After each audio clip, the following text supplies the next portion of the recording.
Hey there everyone, AJ back for the Mighty Gluestick channel, your dedicated D&D infotainment specialist, amateur scribe, cross-class bard/wizard with a constitution dump stat, thanks Christmas flu, sage of Tortle, rogue biologist and world's most squandered artistic talent. Well my friends, let's talk about Tortles. At first, like many of you, I was like, really? Turtle people? Heroes in the half shell? Pizza eaters? Cowabunga dude? But as I hold my viewer requests in the highest regard, I logged into the Dungeon Masters Guild and purchased the Tortle package, thinking, let's see what Wizards of the Coast has for me in this one. Well, I think Tomb of Annihilation is one of the best adventure source books for 5th editions thus far, and the Tortle package is like a chunk of that book that got chopped to save space. Not really, but it has the same level of quality and was clearly put together with the same professional team.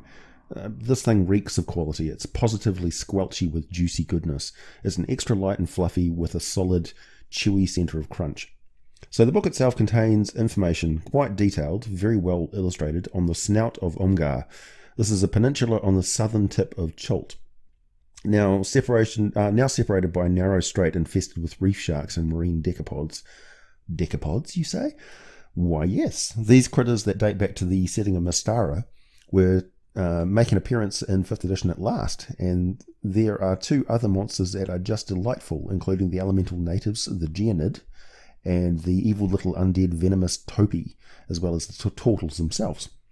This is a supplement that assumes the viewer, or the owner, has access to Volo's Guide and the Tomb of Annihilation, so it includes references to monsters from those books. It has a number of excellent adventure locations, including the mud pits of Florb, ruined and evil temple, a mysterious Yuan-Ti shrine, and the Tortle town of Ahoy, and a nice big list of named and detailed shipwrecks that can be explored, as well as other geographical areas of interest. The vibe of the book is one of fun. There is plenty of dangers, but it's got that stamp of Chris Perkins's humour to it that just bubbles with the well of hijinks.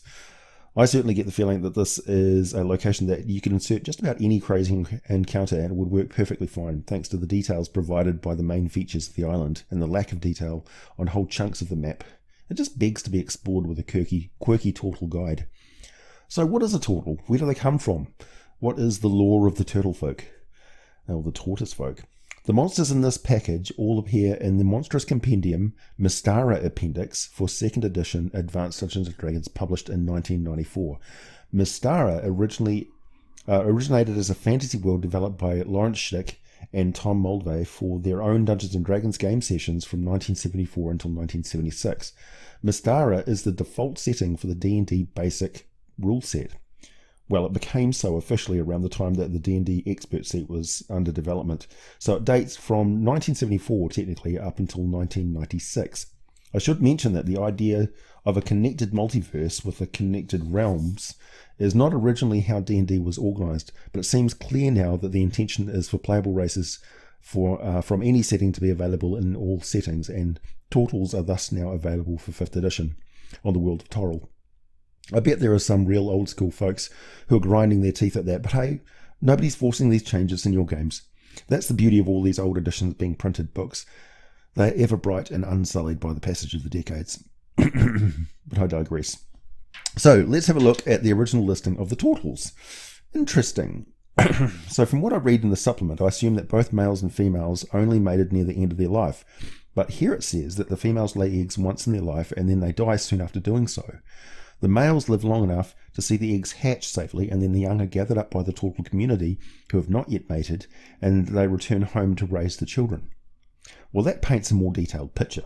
It would also make sense why the Tortles leave mating until they are 40 or 50 years old, because it's the last thing that they'll ever do. It also means that the female Tortles are capable of mating before they are in their twilight years, but mating is held off, and only the oldest males are selected by choice.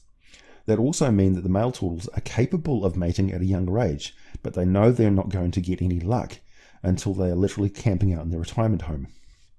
So I imagine it would be a common sight to see an old male Tortle teaching young Tortles from the last breeding time how to forge metal tools, set mortar and stone into walls, craft fishing lures, how to trap and hunt land creatures of all kinds, as well as giving lessons on geography and telling stories for the community in their shared public amphitheatres. Now add that to the growing excitement the old male feels as they know that for sure they're the oldest Tortles in the village, and the oldest females start to arrive, and things start to get very flirtatious and saucy. I mean, these critters have waited for 50 years. The gathering occurs 6 months before the egg laying begins. The females get to work nesting, building up the walls and ensuring the safety of the compound, while taking a while to get to know the older males and the younger Tortle adults who are there to look after the raising of the young Tortles after the parents pass away. The females, due to the arduous birthing process, die, and the males die due to starvation and exhaustion, as they don't eat or sleep until the eggs are hatched as they guard over them. The old version of Tortles live a nomadic life in small cabins and farmsteads. They're sort of a isolationist and warm areas, migrating if it gets too cold. They stay in close contact with neighbours and use gongs to sound the alarm, something carried over to the large gong in the village of Ahoy. They are too bulky to ride mounts, but do build and use carts and keep draft animals, and in the case of dinosaurs, they can build a howdah platform to ride in. Tortles are omnivorous. They can and do raise crops, sharing the labour of planting and harvesting. They love to eat fish, though, and small game, and will readily share any excess food they have hunted or gathered, trading for items that they need to complete their own handicrafts. Tortles are extremely self-reliant and live by the philosophy that you carry your true home on your back, and you can make anything you really need with personal skills, your own two hands, and the things that you can gather around you. They do actually prefer to sleep in a simple woven mat of dried plants such as flax or palm leaves on a softy sand surface under the open sky, nestled inside their shell. Because of the bulky shell, the Tortles are heavy. A 6-foot male weighs around 500 pounds, and they get a +2 racial stat bonus to their strength, mainly just to carry that thing around. They walk with a rolling, ponderous gait and are prone to stopping just to appreciate a simple beauty of the natural world around them. They get a +1 bonus to wisdom thanks to their attentive and thoughtful nature. They also love to compose poems such as haiku, songs, and tell stories, particularly about their experiences far from home. Their shell, while preventing them from wearing any armour, though they do use shields, is a very effective armour in and of itself. They have a natural armour class of 17, and they can withdraw completely inside the shell, boosting their armour class to 21. While withdrawn, they have advantage on strength and constitution saving throws, disadvantage on dexterity saving throws. They've got a speed of 0, obviously. They can't see, but they can smell and hear just fine. The only action they can take is a bonus action to emerge from their shell as a bonus action. They have claw-tipped fingers on wide 3-fingered hands, and they do 1d4 plus strength modifier as slashing damage in an attack, hand to hand. But typically they use crossbows, spears, polearms, picks, and staves, which they dedicate quite a few hours of their lives mastering for hunting and self-defense. They're not an aggressive species on the whole, though they're very good.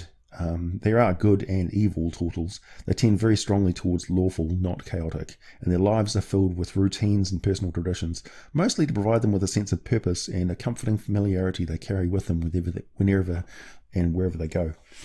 On reaching adulthood at 15, Tortles tend to get a strong wanderlust, and they will travel far for years before returning home, and many take up a role as a wilderness guide, thanks to their knowledge, natural proficiency at the survival skill, and willingness to get along with other races. One thing that is worthy of mention is that historically, the Snout of Omgar is not an island, it was a peninsula. And I wonder if there are some traditions and culture in the Tortles that carries over from the secretive and illusion-loving people of Samarak, who are descended from the very mysterious Pegasi-riding Nimbrel, the Nimbrali people. They're so adept at the arts of illusion, the Nimbrali, that the Nimbrali speak and write in Rathlic, a secret language of illusionists for both magical and mundane activities, which is unheard of. The island is ruled by half-elven mages called the Nimbrel Lords. They are responsible for Samarak being cleansed of Yuan-Ti for a long time, and Samarak is a vassal state of the Nimbrel Island nation. A bit of additional lore for you there. If you wanted to make a Tortle wizard, they probably know a lot of illusion spells, and they know how to speak Rathlic. Some might know some elven arts and have some skill with, say, long swords and longbows, even have some elven martial art techniques and monastic skills. Although not mentioned in the latest supplement, turtles have impressive bites.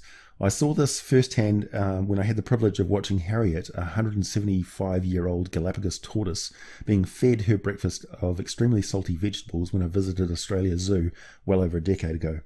And that mouth is something I do not want to ever get my fingers anywhere near because they have quite a solid bite. The original listing for Tortles gives them a bite attack that does 1d6 damage. By the way, the oldest Galapagos tortoise was Adwaiata, who died in 2006 at an estimated age of 255 years of age. These tortoises achieve this remarkable longevity by having a really slow metabolism. Tortles are considerably faster and more energetic for longer periods of time by comparison. And they spend a lot of their time on the move, travelling, crafting and hunting. So they have a much shorter lifespan as a result. They probably don't need a whole kilogram of salt with every meal, but I bet they do love it. Pigs, chickens, horses and other animals common to the mainland are not native to the Snout of Omgar, so Tortles keep them closely protected and trade handsomely for them. The village of Ahoy Hoy gets trading trips mooring just offshore every few months, including one particularly famous pirate. Tortles are related to a more marine species called snappers. These are large, more round-bodied and massive with streamlined skulls they can't retreat into. And though they are very ponderous walking on the land, they are very agile in the water. They are nomadic, prefer warm waters, and although lawful in temperament, they are much more anarchistic in the way their society operates, organising themselves into groups. They favour nets, tridents and spears. Well, they're just as intelligent as Tortles are. Tortles could originally hold their breath for only 10 minutes in the original listing, and their swimming was pretty much just a somewhat awkward doggy paddle on the surface, their shells being fairly buoyant. But now they can hold their breath for up to an hour, quite an impressive ability. And though there is no mention of any improvement in their swimming speed, their style they have is actually quite well suited to mud and shallow swamps. They can scoot around on a muddy surface with relative ease and grace. Can they surf? Of course they can surf. They don't have any specific gods of their own, so they tend to adopt the gods of other races. They're quite fond of Moradin, Eldath, Gond, Lathander, Savras, Selune, Yondala and Timura. They believe that the sun is the eye of the day and the moon is the eye of the night, and that the sight of them gazing down on Tortles gives them comfort. They believe that on days when both sun and moon are in the sky, things are particularly favourable for beginning any sort of risky venture. And that about covers it for the Tortles. I do recommend you pick up this excellent Tortle package from the DM's Guild. It's well worth the price. Catch you later, everyone. I'll be back again with a long rambling video because I'm off sick at the moment and I managed to miss Christmas. So I'm just sitting here keeping myself busy with work. I guess you don't mind. I'll catch you again soon, everyone.